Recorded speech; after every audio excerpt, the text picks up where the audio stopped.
이제 다 함께 신앙 고백하심으로 하나님을 예배하겠습니다.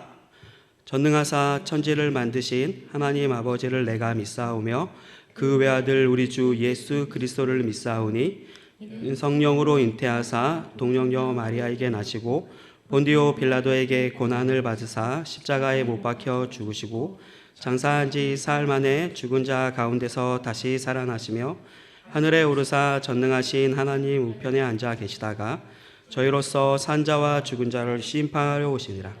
성령을 믿사오며 거룩한 공예와 성도가 서로 교통하는 것과 죄를 사하여 주시는 것과 몸이 다시 사는 것과 영원히 사는 것을 믿사옵나이다. 아멘.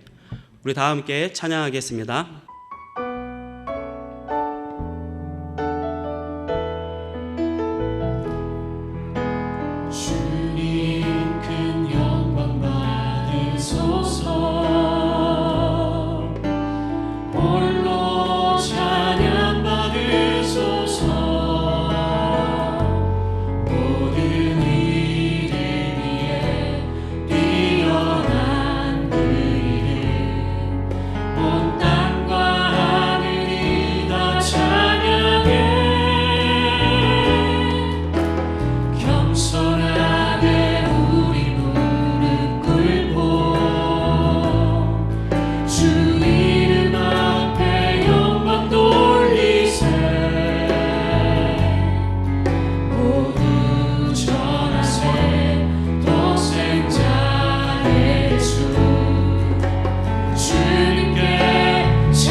주의 말씀 앞에서 당신은 참된 예배자 그토록 찾으시던 하나님의 기쁨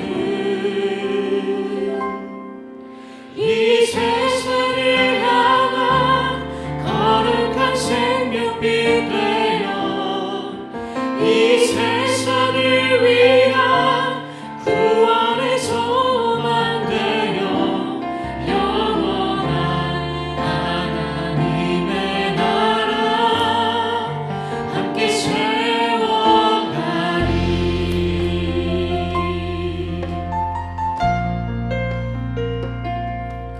주의 부르심 따라 당신의 삶을 드리되 사는 당신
하나님께서 오늘 우리에게 주신 말씀은 시편 18편 29절부터 35절까지의 말씀입니다. 우리 다 함께 읽겠습니다. 시작. 여호와의 종 다윗의 시 인도자를 따라 부르는 노래. 여호와께서 다윗을 그 모든 원수들의 손에서와 사울의 손에서 건져주신 날에 다윗이 이 노래의 말로 여호와께 아뢰어 이르되 내가 주를 의뢰하고 적군을 향해 달리며 내 하나님을 의지하고 담을 뛰어넘나이다. 하나님의 도는 완전하고 여호와의 말씀은 순수하니 그는 자기에게 피하는 모든 자의 방패시로다. 여호와 외에 누가 하나님이며 우리 하나님 외에 누가 반석이냐.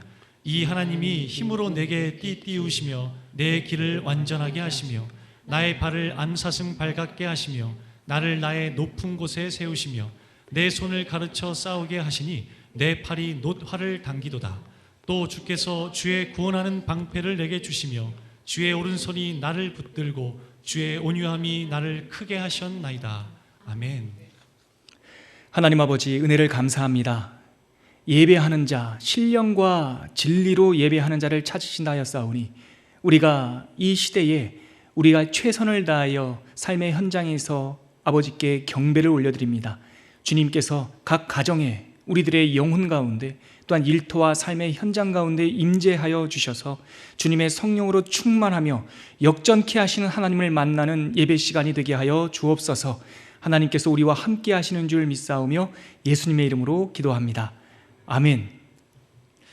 사랑하는 성도 여러분, 이렇게 3주째 영상을 통해서 우리가 하나님을 예배하게 되었습니다. 지난주에도 말씀드렸듯이 영상으로 드리는 예배가 온전한 예배라고는 할 수 없습니다. 이렇게 예배 드리니 괜찮네, 이렇게도 예배할 수 있네, 그렇게 생각하시면 안 됩니다. 하나님께서는 말세 때에 모이기를 피하는 자의 습관처럼 하지 말고 마지막 때가 이를 때일수록 더욱 모여서 선을 격려하고 하나님의 교회와 사명을 이루라 하셨습니다. 우리가 이웃과 또한 어려움이 처해 있는 사회를 사랑하고 배려하는 마음에 이렇게 자발적으로 멈추어서 각자 삶의 현장에서 예배를 드리는데 이럴 때일수록 영적으로 침체되지 말고 하나님께 더욱더 순전한 믿음으로 또 하나님 앞에 선 그 코람데오의 정신으로 예배로 서시는 여러분들이 되시길 바랍니다. 우리가 출애굽기를 묵상을 하다가 시절이 이렇게 되어서 우리에게 기도가 필요하겠다, 하나님을 향한 우리 믿음의 선배들의 그 간구는 어떤 것이었나 해서 우리가 시편을 함께 나누고 있습니다. 오늘이 그 시편이 필요한 시간 세 번째 시간인데 오늘은 시편 18편을 통해서 어떻게 이길 것인가, 어떻게 이길 것인가 라는 제목으로 함께 말씀을 나누려고 합니다.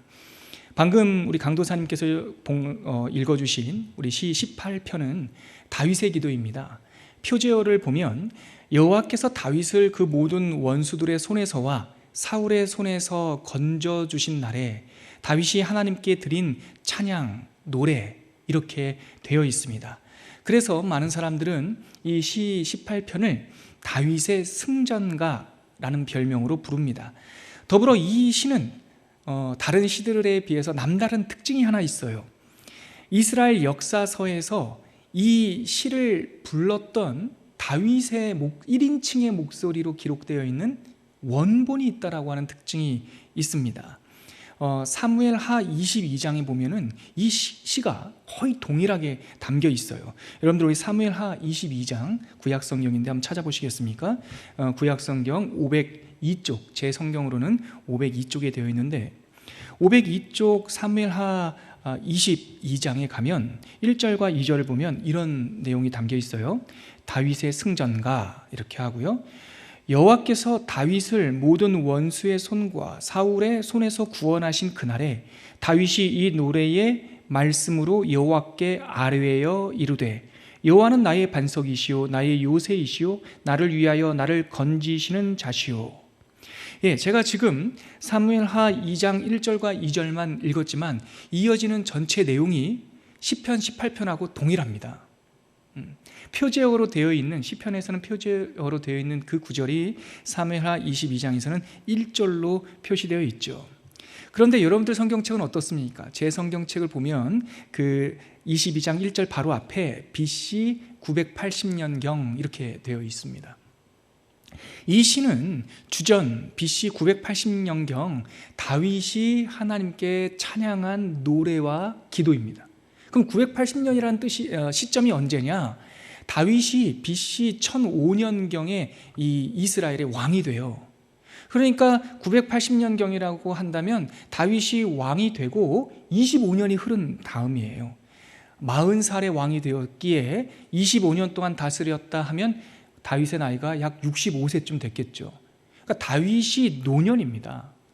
그리고 수많은 전쟁이 끝났고 이스라엘을 선하게 인도하지 못했던 사울 가문은 기울었고, 그래서 통일 왕국의 기틀을 다지고 난 다음 다윗이 평화의 시대를 맞이했을 때 그간 자기를 인도해 주신 하나님, 지난 25년간 자기를 돌보신 하나님, 25년 왕으로서 다스렸던 25년의 시간뿐만 아니라 사울에게 쫓겼던 10년간의 방황 이야기, 전체 35년 동안 자기를 돌봐주셨던 하나님을 기억하면서 불렀던 기도이자 노래인 거죠. 나이 65세 정도가 된 다윗이 하나님께 그간의 인생을 요약하듯이 올려드린 감사와 찬양의 기도가 시편 18편이고, 그 시편 18편은 방금 우리가 찾아본 사무엘하 22장에 고스란히 기록되어 있는 거예요. 앞서 봉독했던 시편 18편 29절서부터 35절까지 내용 있지 않습니까? 우리가 다 읽진 않았죠. 그 29절부터 35절까지 내용은 방금 우리가 찾은 사무엘하 22장에서는 30절부터 있습니다. 30절만 한번 찾아보겠습니까? 방금 찾아놓은 그 장면을 한 장을 넘겨보시면 사무엘하 22장 30절이 있는데, 우리 이 구절은 다 같이 한번 읽어보도록 하죠. 시작. 내가 주를 의뢰하고 적진으로 달리며 내 하나님을 의지하고 성벽을 뛰어넘나이다. 지금 우리가 읽었던 이 30절은 사실 시 18편 그리고 우리 사무엘하 22장에 나와 있는 다윗의 기도 전체를 아우르는 사실 정수 중에 정수로 여러분들에게 제가 소개하고 싶습니다. 65세가 된 다윗, 평화의 시대를 맞이한 대왕 다윗, 이 다윗이 올려드린 기도는 지금 이 시편 18편 그리고 사무엘하 22장의 기도는 에세이가 아니에요. 어떤 자기의 삶의 한 단락에 있었던 사건을 기술한 내용이 아닙니다. 자기 인생을 한마디로 요약하는 기도예요. 그래서 이 시에는 압축적으로 자기가 살아온 총 35년간의 장군으로서, 도망자로서, 왕으로서의 그 모든 그 여정들을 압축적으로 묘사하고 있는 것이고, 이 시 안에는 그러니까 승전가라고 불릴 만한 승리의 원리가 담겨 있는 거예요. 특히 방금 우리가 함께 읽었던 30절 말씀은 이 다윗의 시 전체, 압축하고 있는 전체의 핵심이에요. 내가 적진으로 달릴 수 있는 용기를 가지고 있습니다.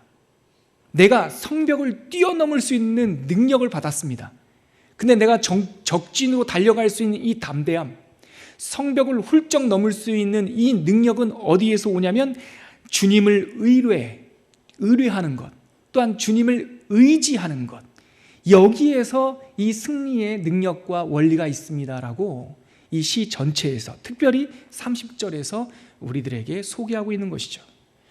저는 성경엔 늘 전쟁은 하나님께 속했다라고 기록된 구절들을 많이 읽어봤습니다. 다윗도 골리앗과 싸울 때 그런 표현을 하고, 수많은 이스라엘의 왕들은 블레셋과 암몬과 주변에 있는 이방 나라들과 전쟁을 할 때 늘 전쟁은 하나님께 속했습니다라고 고백하는 그 대목을 우리는 어렵지 않게 읽어볼 수 있습니다. 그래요. 다윗도 지금 그의 삶에서 하나님을 의지하고 하나님을 의뢰함으로 내가 적진을 향해 달려가고 그 높은 성벽을 뛰어넘는다라고 선언하고 있죠. 이 선언만으로도 우리가 큰 위로를 받습니다. 근데 이 시간에 우리가 이 승전가의 기도, 승리의 기도가 나의 기도가 되게 하기 위해서, 우리가 다윗처럼 연륜이 있는 것도 아니고 다윗처럼 수많은 경험이 있는 것도 아니니 성경 속에서 이 선언이 어떻게 적용되고 어떻게 실천되었는지 우리가 놀라운 하나님의 전쟁 장면을 함께 다시 한번 묵상해 보면서 이 원리가 우리에게 어떻게 적용되고 해석될 수 있는지 우리가 한번 천천히 묵상해 봤으면 좋겠습니다. 우리가 이 말씀을 붙잡고 이 다윗의 기도를 붙잡고 함께 살펴볼 전쟁은 여리고성 전쟁입니다. 왜 여리고성 전쟁입니까? 다윗이 이 노래를 부르고 있던 이 평화의 시대에도 여리고 성문은 활짝 열려 있었어요. 왜요? 이스라엘 백성이 하나님의 약속의 땅 가나안, 이 팔레스타인 땅에 들어갈 때 여리고라고 하는 곳은 관문이었기 때문에 하나님께서 그 여리고 성을 그들에게 이 하나님의 싸움을 통하여 주셨어요. 그리고 그 성을 취한 다음에 하나님께서 여호수아에게 말하기를 이 여리고 성을 활짝 열어놔라. 이거는 사실 순종하기 어려운 말씀이거든요. 이스라엘 백성이 여리고 성을 통해서 들어왔듯이 다른 이방 민족도 그쪽을 통해서 들어올 수 있습니다. 근데 하나님께서 열어놓으라는 거예요.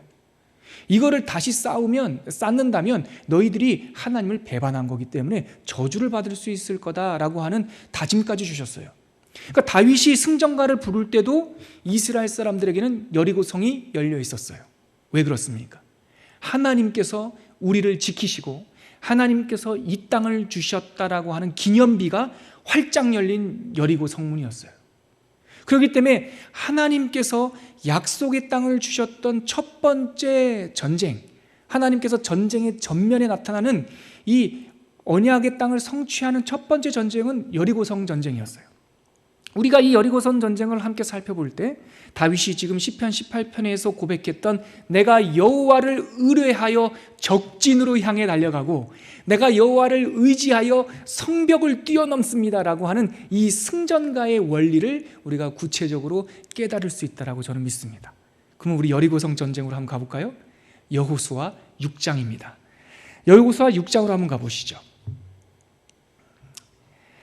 여호수아 6장, 여리고 견고하게 닫혀버린 여리고 성 앞에 선 이스라엘 백성들 어떻게 해야 될까? 그들은 하나님의 메시지가 필요했습니다. 왜냐하면 요단강을 건너 나온 이들이 여리고 성 앞으로 갈 때 하나님의 군대 장관이 여호수아를 가로막아 섰어요. 여호수아가 놀라서 본 적 없기 때문에 당신은 우리 편입니까? 저들의 편입니까? 물었을 때 여호와의 군대 장관은 뭐라고 말하냐면 나는 여호와의 편이다. 여호와의 사자다. 네가 선 곳은 거룩한 곳이니 네 발에서 신을 벗어라. 이렇게 말을 해요. 이게 무슨 뜻입니까? 이 사건, 이 전쟁의 주권은 나한테 있어. 너는 종이야. 내가 주도해. 내가 앞서 나가. 그러니 너는 나의 말을 들어라 라고 하는 주권 선언인 거예요. 네 발에서 신을 벗어라라고 하는 것은. 그래서 여호수아가 그대로 따라서 했죠. 그리고 이제는 보이지 않지만 여호와의 군대 장관이 앞서가서 이 이스라엘 백성들은 여리고성을 쳐다보고 있었습니다. 이제 전쟁을 앞두고 있는 거예요. 그들에게는 메시지가 필요했죠. 그때 하나님께서 음성으로 여호수아에게 명령하셨습니다. 그 첫 번째 명령이 앞에 1절부터 여호수아서 6장 1절부터 7절까지는 설명을 해주신 거고 그 설명해 주신 명령을 첫 번째 적용하는 구절이 8절과 9절이에요. 우리 여호수아 6장 8절과 9절을 같이 한번 읽어볼까요? 시작. 여호수아가 백성에게 이르기를 마침에 제사장 7은 양강나팔 7을 잡고 여호와의 언약궤는 그 뒤를 따르며 그 무장한 자들은 나팔 부는 제사장들 앞에서 행진하며 후군은 궤 뒤를 따르고 제사장들은 나팔을 불며 행진하더라. 하나님께서 여리고성 앞에 선 이스라엘 백성에게 명령하신 첫 번째 액션 플랜, 첫 번째 지침은 뭐였냐면 주님의 나팔 소리를 들어야 한다라는 거예요. 여러분 이거 조금 이상한 장면입니다. 전쟁을 하려면요 나팔 불기 전에 매복전이 제일 좋은 거 아닙니까? 방비하기 전에 후미를 치는 것이 더 전략적으로 승리할 확률이 높지 않아요? 근데 하나님께서는 나팔을 크게 불랍니다. 그 나팔은 우리도 듣는 거지만 적들도 듣겠죠. 그런데 적들이 듣던 말던 그것이 중요한 것이 아니라 하나님의 백성들이 한 소리에 귀를 기울여야 된다라고 하는 첫 번째 명령을 내리시는 거예요. 여러분, 제가 지난번에도 한번 소개한 적이 있는 작가인데 스티브 도나휴라고 하는 여행 작가가 있어요. 그 사람이 사막을 건너는 6가지 방법이라고 하는 책을 썼는데요, 2011년에 우리나라에 번역이 돼서 전 세계에서 가장 베스트셀러가 된 나라가 우리나라였어요. 저도 그 책을 읽고 참 여러 가지 인사이트가 있었는데, 이 도나휴는 20살 때 너무 자기가 살던 나라가 추워서 지중해에 가서 좀 살고 싶었어요. 근데 지중해에 내려갔더니 거기에 이상 한파, 이상 기후가 닥쳐서 좀 더 찾아왔던 목적이 부합하지 않은 거예요. 그래서 더 남쪽으로 가자 해서 찾아간 곳이 북아프리카 사하라 사막이었어요. 그래서 계획도 없이 이 스티브 도나휴는 이 사하라 사막을 횡단하게 된 거죠. 20대 때 사막을 횡단하면서 겪었던 여러 가지 일들, 그 경험이 자기 인생의 지침이 돼서 나중에 정리해서 쓴 책이 사막을 건너는 6가지 방법이라고 하는 책이에요. 근데 그 책의 제 1장이 뭐냐면, 이 1장이 참 의미가 있어요. 지도를 따라가지 말고 나침반을 따라가라. 이게 제 1장의 제목이에요. 그 사람의 요지는 이겁니다. 사막은 변화무쌍하답니다. 그래서 선배들의 조언이나 지도나 앞선 경험도 무용지물일 때가 많다는 거예요. 선배들은요, 저기서 100km만 가면 오아시스가 있다라고 알려줬는데 가봤더니 이상기후와 모래폭풍으로 그 오아시스가 없어진 거예요. 저쪽에 가면은 높은 산이 있을 거라고 말해줘서 갔더니 하룻밤 사이에 강력한 모래폭풍이 불어오면 산이 여기에 있다가 다른 곳으로 옮겨진다는 거예요. 그래서 사막을 건널 때, 변화무쌍하고 예측할 수 없는 사막을 건널 때 가장 중요한 것은 지도도 아니에요. 선배들의 조언도 아니에요. 5년 전에 내가 건너봤던 경험도 아니에요. 가장 중요한 건 나침반이에요. 항상 어떠한 상황이든 어떠한 형편이든 늘 정북을 가리키는 그 나침반. 나침반이 있어야지만 그 광활한 사막에서 길을 잃어버리지 않을 수 있다는 거죠. 여러분, 여리고 성 앞에 선 이스라엘 백성에게 하나님께서 주신 첫 번째 명령에 집중하셔야 됩니다. 나팔을 불라는 거예요. 그 나팔 모든 사람들이 들어야 된다는 거예요. 그리고 그 나팔을 듣고 일사불란하게 나가든지 들어가든지 멈추든지 자든지 일어나든지 하나님의 소리에 귀를 기울여야 한다는 겁니다. 그러고 보니 여러분, 다윗도 그랬어요.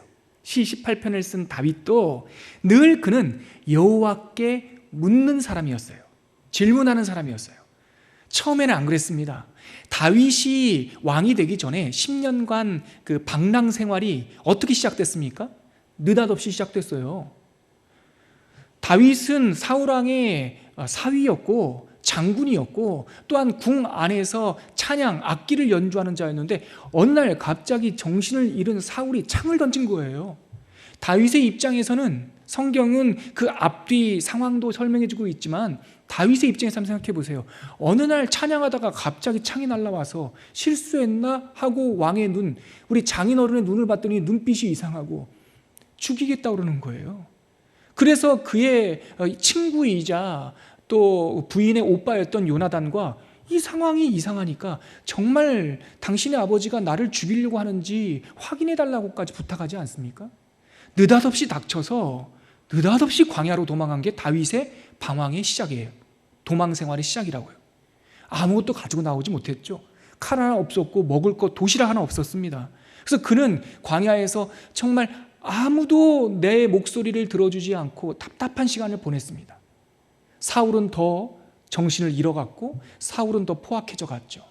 그래서 사무엘 하 5장에 보면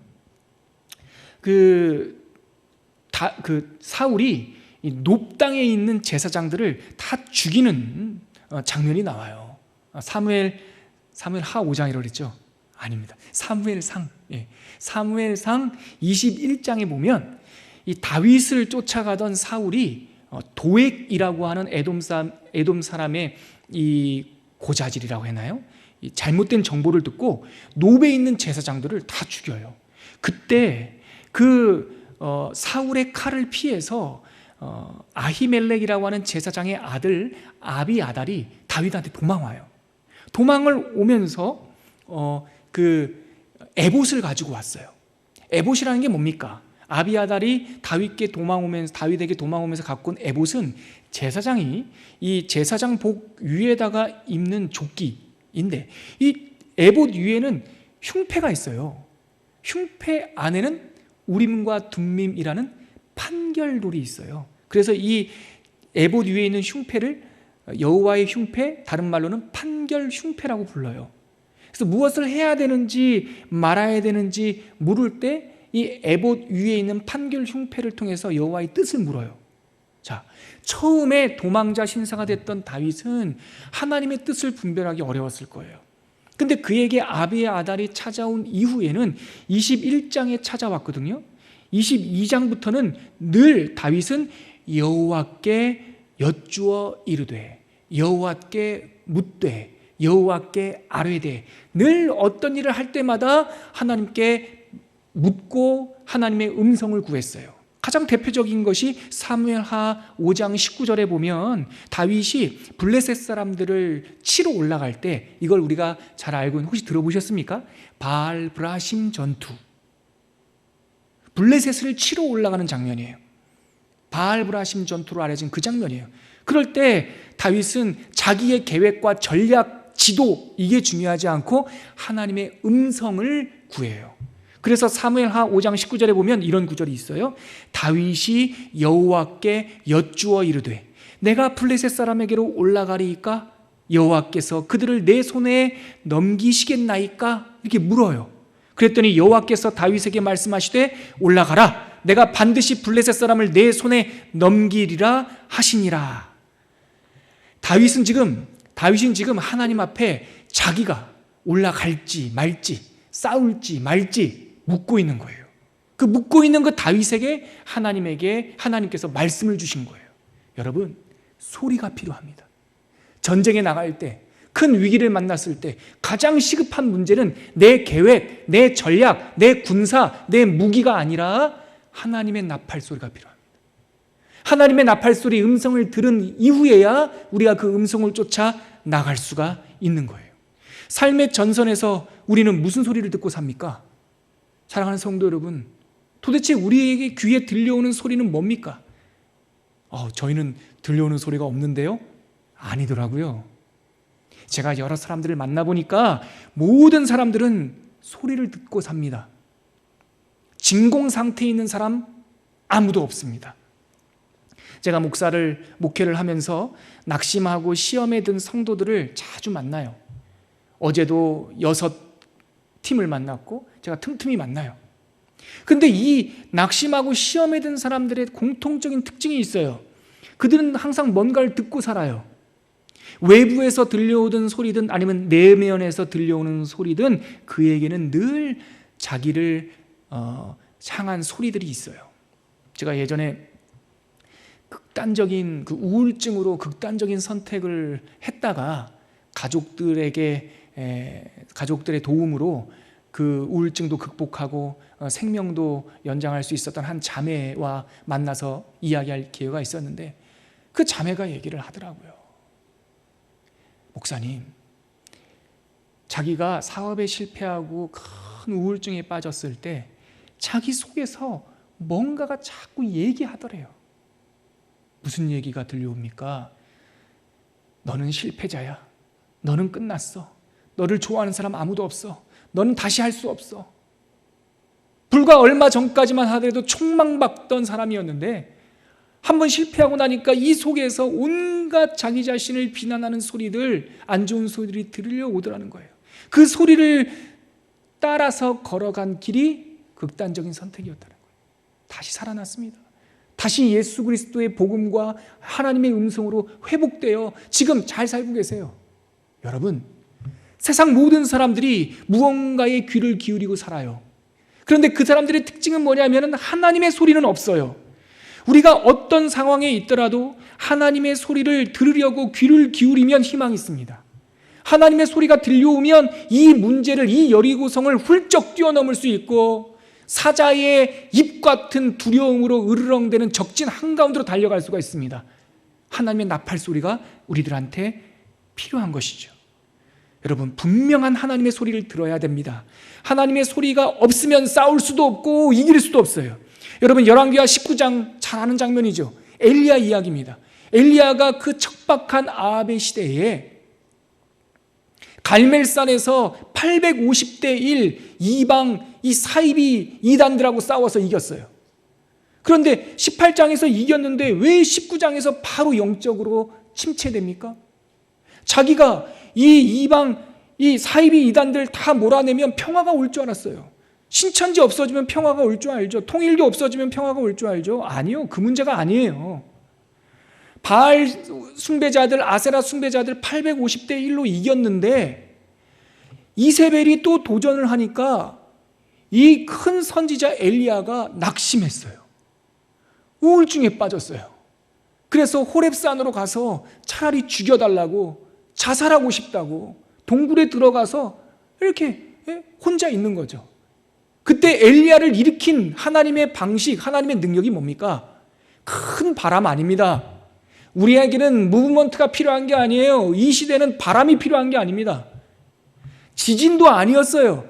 이 세상이 송두리쳐 바뀌어지는 혁명이 필요한 게 아니에요.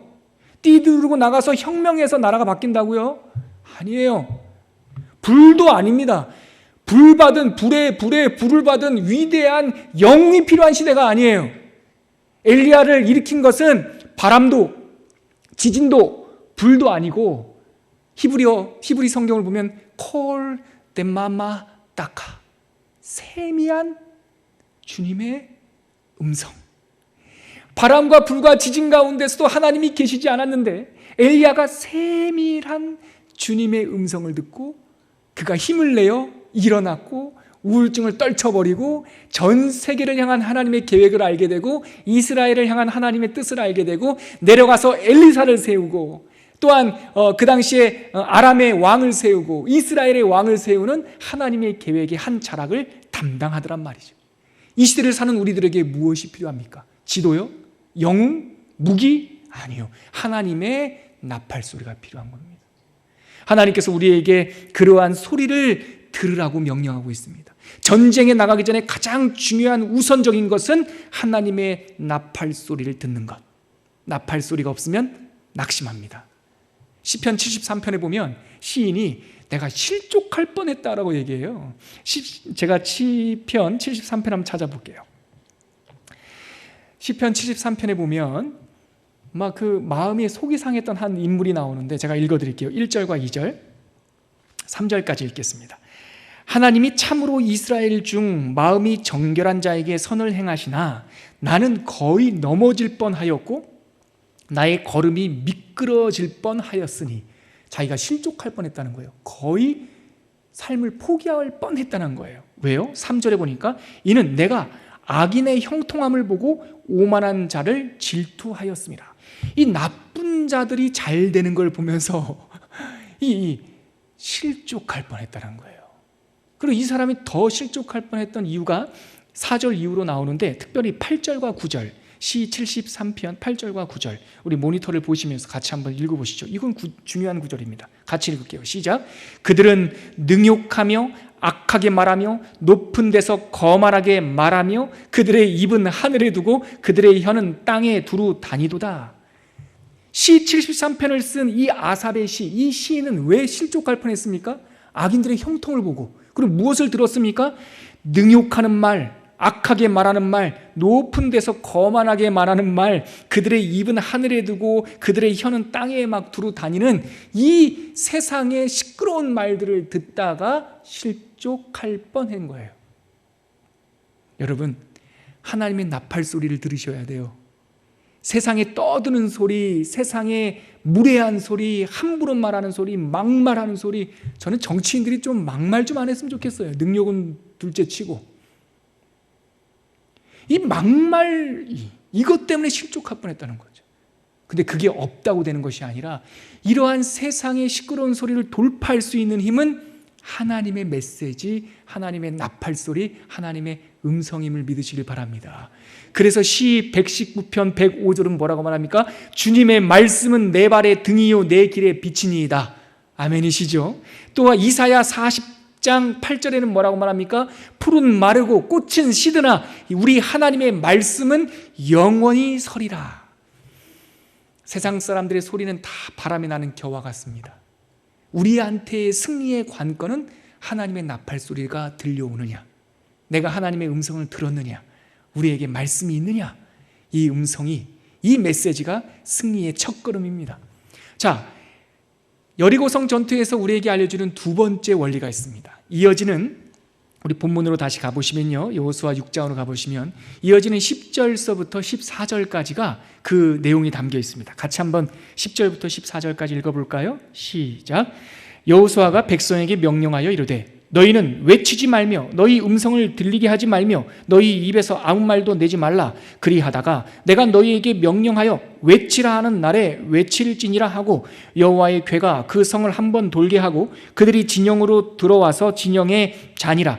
또 여호수아가 아침에 일찍이 일어나 제사장들이 여호와의 궤를 메고 제사장 7은 양각 나팔 7을 잡고 여호와의 궤 앞에서 계속 행진하며 나팔을 불고 무장한 자들은 그 앞에 행진하며 후군은 여호와의 궤 뒤를 따르고 제사장들은 나팔을 불며 행진하니라. 14절입니다. 그 둘째 날에도 그 성을 한번 돌고 진영으로 돌아오니라. 엿새 동안을 이같이 하니라. 여러분, 이 여호수아 6장 10절부터 14절까지 나오는 이 대목에서 우리가 알 수 있는 승리의 비결, 두 번째 비결이 나옵니다. 그것은 뭐냐면 순명의 발걸음이 있어야 한다라는 거예요. 순명이란 무엇입니까? 말씀하신 대로 그대로 따르는 거예요. 여러분, 동의 아닙니다. 말씀하신 것을 아멘하고 그냥 동의하고 끝나는 게 아니에요. 하신 말씀을 그대로 아멘하고 살아내는 것, 실천하는 것, 그것이 바로 순명입니다. 이렇게 하나님의 나팔 소리를 들은 사람들은 이제 삶의 방향이 결정된 사람들이에요. 나팔 소리 듣고 앉아있으면 그거는 하나님의 종들이 아니죠. 삶의 준비가 끝난 거예요. 이제는 그 나팔 소리를 따라서 하나님의 언약궤를 따라서 나가야 돼요. 그것이 바로 지금 우리가 읽은 10절부터 14절까지 말씀이에요. 그런데 삶의 전선이 때로는 내 예상과 내 계획을 넘어설 때가 있어요. 생소한 방법, 통념적이지 않은 것이 하나님의 메시지로 들려올 때가 있어요. 하나님의 나팔 소리가 들렸습니다. 메시지가 들렸어요. 그래서 우리들이 동의할 수 있는 말씀을 주실 때는 어렵지 않습니다. 하나님의 말씀을 받아서 교회가 부흥하고 이러한 전염병도 없고 세상이 편안하면 믿음 생활 순종 못할 사람이 어디 있습니까? 그런데 하나님의 말씀을 들었는데 그 하나님께서 가라고 하는 그 방법이 우리의 생각과 다를 때 어떻게 하겠냔 말입니다. 하나님께서 나팔 소리를 들려주시고 이스라엘 백성에게 명하신 명령은 여리고성을 도르라는 거예요. 많이 들었던 유명한 이야기죠. 전쟁을 해야 되는데 왜 돕니까? 이 전쟁이잖아요. 전쟁이면 싸워야죠. 전쟁이면 전술 전략이 있어야죠. 근데 하나님은 아니라는 거예요. 내가 할 테니까 너희들은 도르라는 거예요. 외치지 말라는 거예요. 음성도 들리게 하지 말라는 거예요. 왜요? 분명히 이 광야 40년 동안 살아온 그 백성들은 수군거릴 테니까, 부정적인 말을 쏟아낼 거니까 하나님께서는 이 성을 돌지만 입에 재갈을 물으라 그래요. 그리고 그 성을 도는 일이라고 하는 것은 무혈입성, 공짜로 땅에서 죽는 행위가 아니에요. 전쟁이란 말입니다. 이 사람들은 하나님의 말씀을 듣고 순명해서 돈다고 치자고요. 여리고성 사람들은 어떻게 할까요? 손 놓고 있을까요? 그들은 하나님께서 명령하셨으니까 여리고성 사람들은 얼음처럼 가만히 이렇게 서 있을까요? 아니죠. 그들은 그들의 일을 할 겁니다. 세상은 세상의 일을 할 거예요. 이스라엘 사람들이 성 주위를 가까이 돌면 그들은 돌을 던지고 뜨거운 물을 붓고 나무를 던지고 화살을 쏘고 그들이 할 수 있는 최고의 것을 할 거예요. 그런데 하나님께서는 소리 내지 말랍니다. 입 다물으랍니다.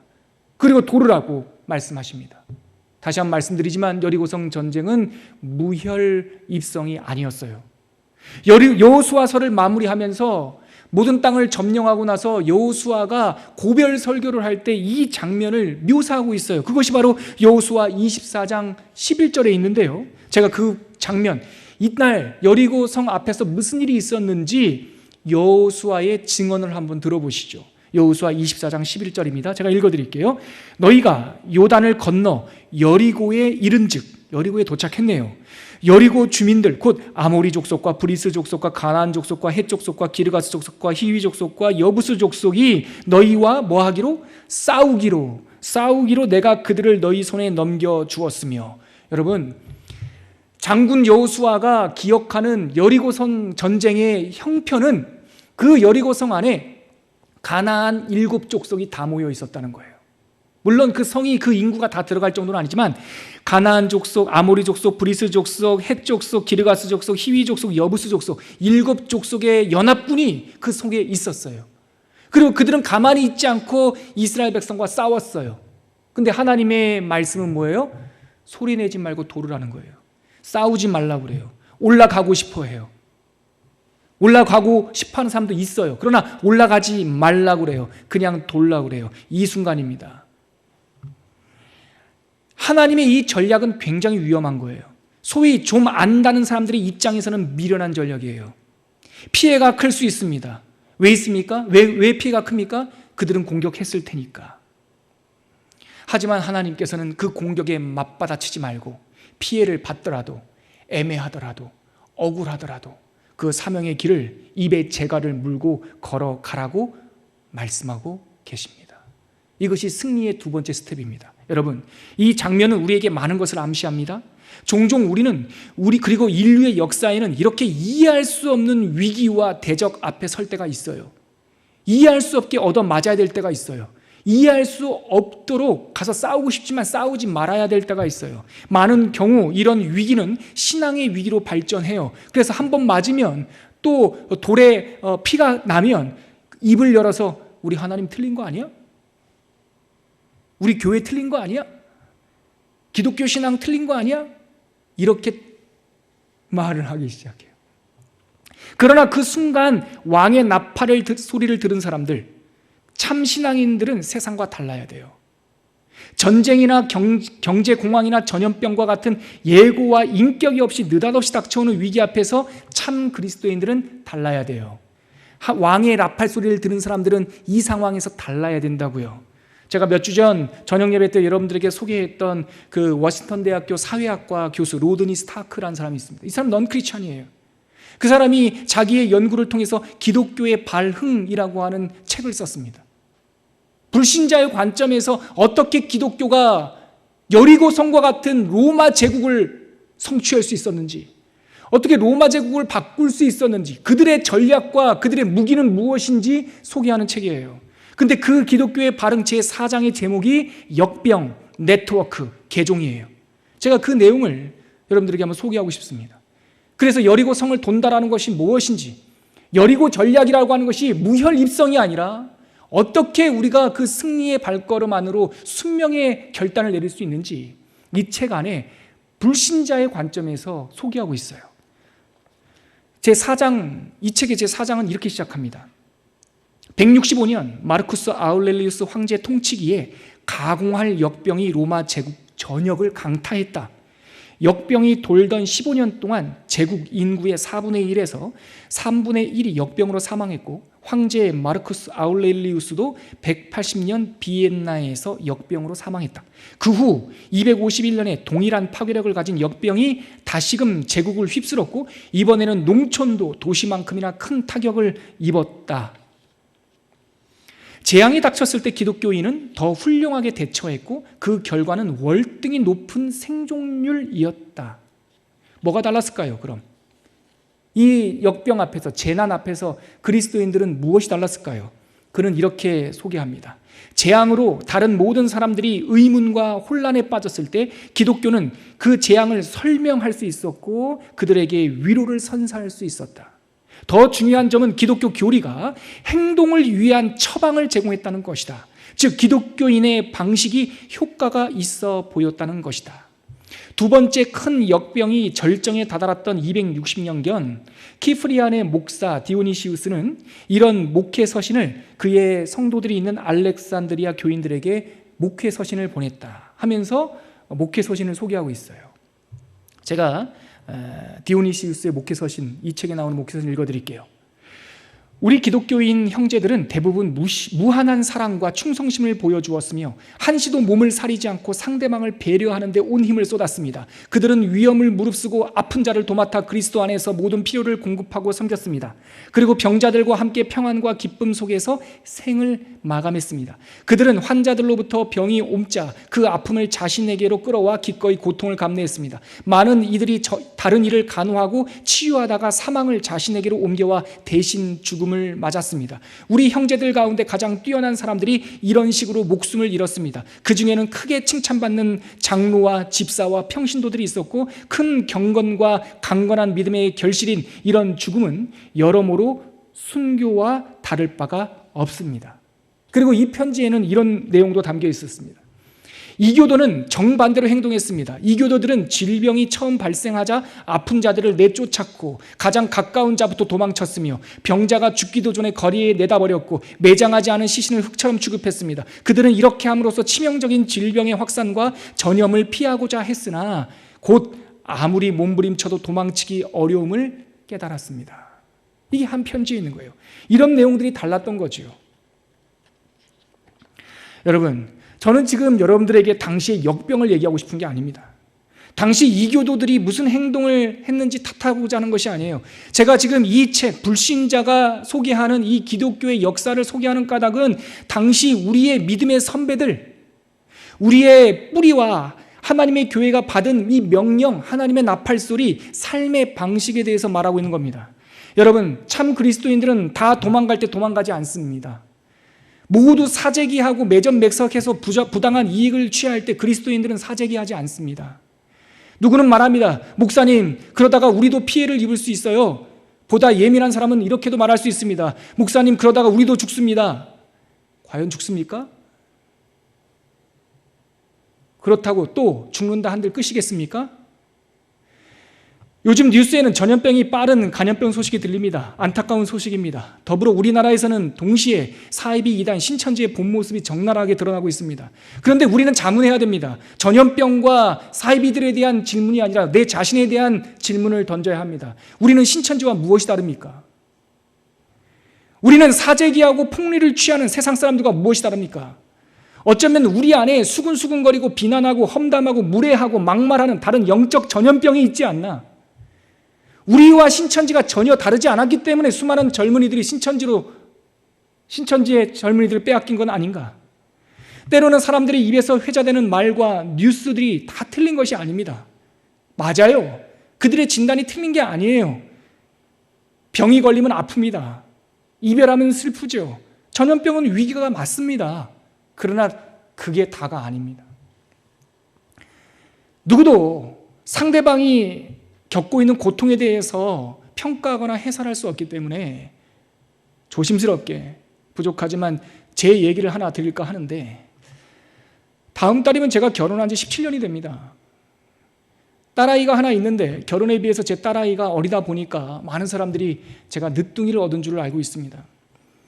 하지만 제게는 결혼 2년 때 얻은 아이가 있었습니다. 하나님께서 일찍 그러나 그 아이를 부르셨습니다. 당시 저와 아내는 충격이었고 뭔가 큰 것이 무너진 듯한 느낌을 받았습니다. 어떤 사람들은 말합니다. 목사님, 그걸 다 이해하셨군요. 극복하셨군요. 큰 믿음으로 그것을 해석해내셨군요. 아닙니다. 저는 지금도 하나님께서 저희 아이를 왜 그토록 급하게 데려가셨는지 이해 못합니다. 해석 못합니다. 거기서 의미를 찾을 수도 없습니다. 그러나 저는 하나님의 나팔소리를 들었습니다. 하나님께서 나를 사랑하시고 당신의 자녀들을 사랑하시고 모든 생명을 사랑하신다라고 하는 분명한 하나님의 나팔소리는 제 귀에도 선명합니다. 하나님의 명령과 나팔소리와 사명이 선명하기 때문에 저는 이해가 되지 않아도 걸어갑니다. 포기하지 않습니다. 멈추지 않습니다. 이스라엘 사람들은 여리고 성을 질서를 따라 돌라고 하는 명령을 받았을 뿐입니다. 그들은 돌아야 됩니다. 돌에 맞더라도, 욕을 듣더라도, 피를 흘리더라도 돌아야 합니다. 기독교에 대한 부정적인 소식이 들려오지요. 여리고 성 위에서 사람들이 던지는 돌처럼 애매한 비난, 비판, 모욕, 그런 것들을 우리가 직면하고 있는 시대 속에 살고 있습니다. 애매한 공격도 많고 비난도 받고 막말까지도 들리기도 합니다. 그러면 우리는 어떻게 해야 됩니까? 그 여리고성 사람들과 싸워야 됩니까? 아니면 도망가야 됩니까? 아니면 멈춰야 됩니까? 아니면 애굽으로 돌아가야 됩니까? 우리는 여리고성을 질서를 따라 돌라는 명령을 받았습니다. 묵묵히 돌고, 매를 맞아도 돌고, 피를 흘려도 돌고, 하루, 이틀, 3일, 4일, 5일, 6일 주께서 정하신 그날까지 우리는 그 말씀을 따라 살아가야 합니다. 이것이 바로 순명입니다.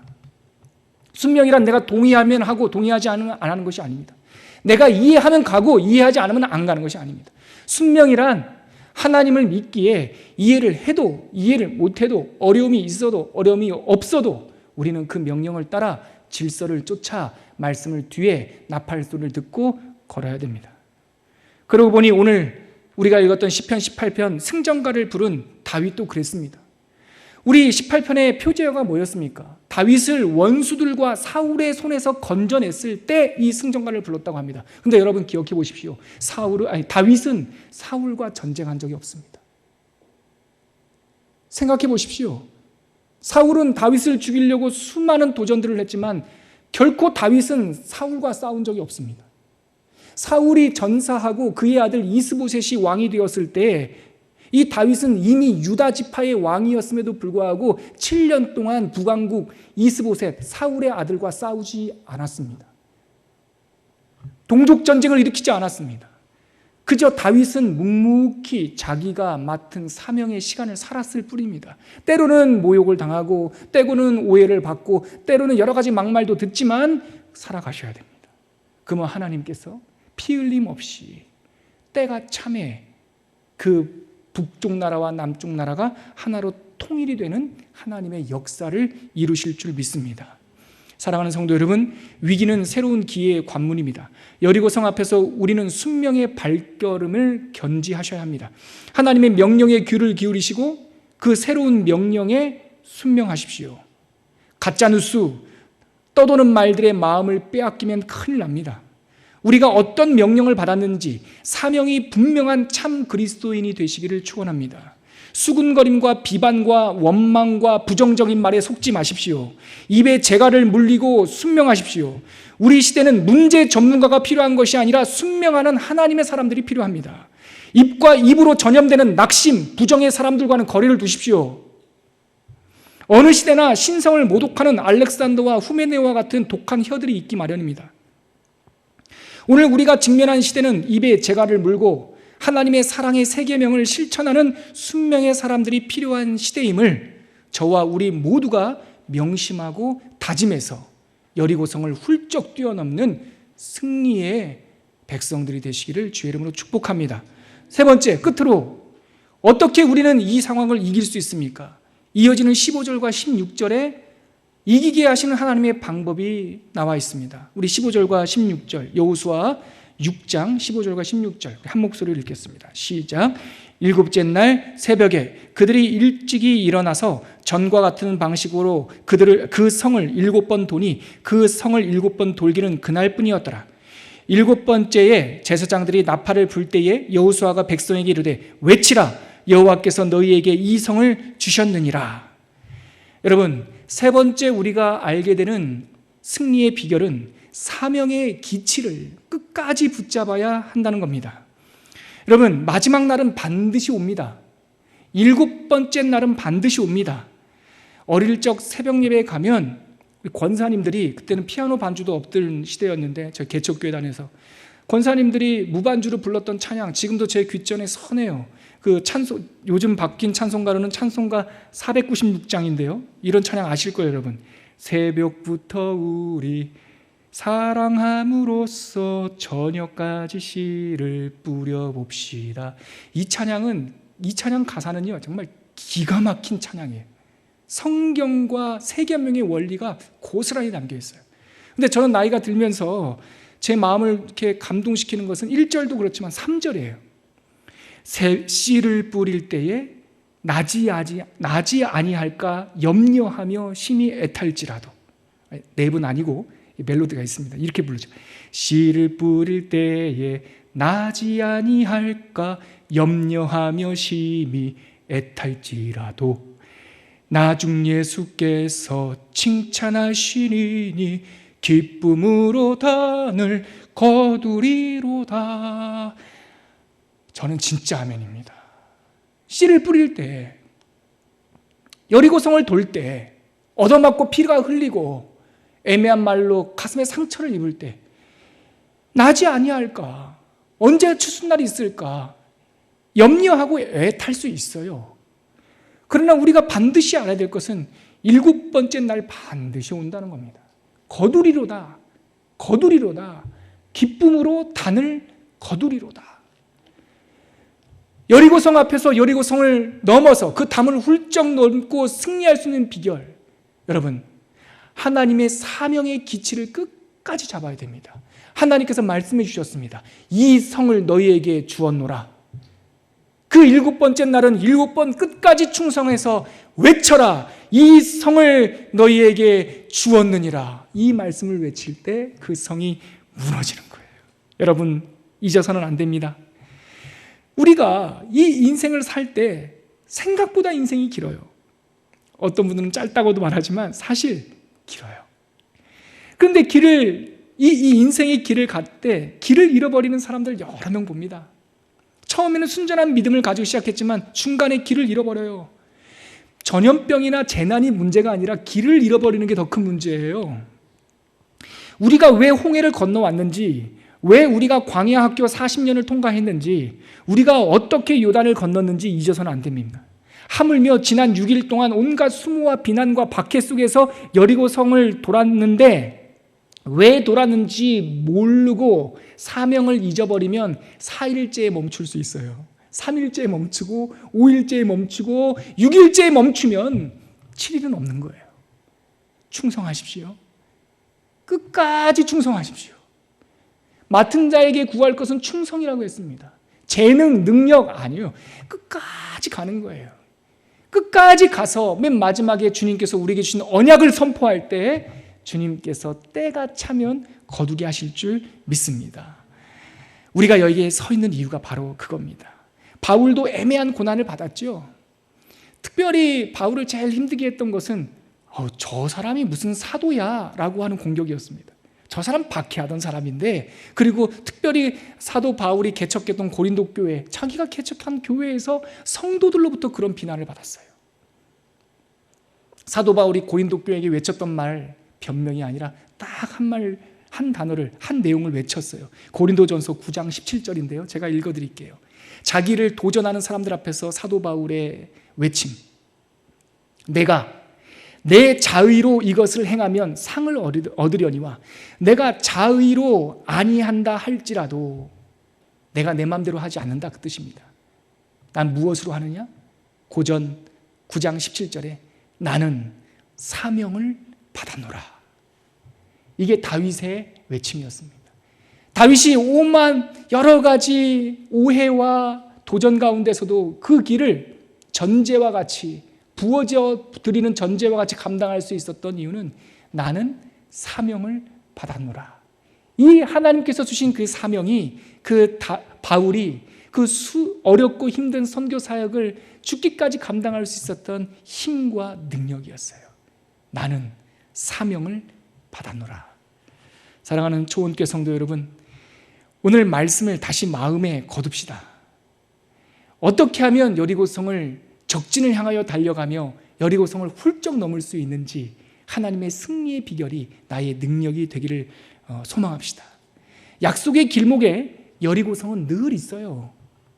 여리고성 없는 데 없어요. 늘 있어요. 몇 년 주기로 늘 와요.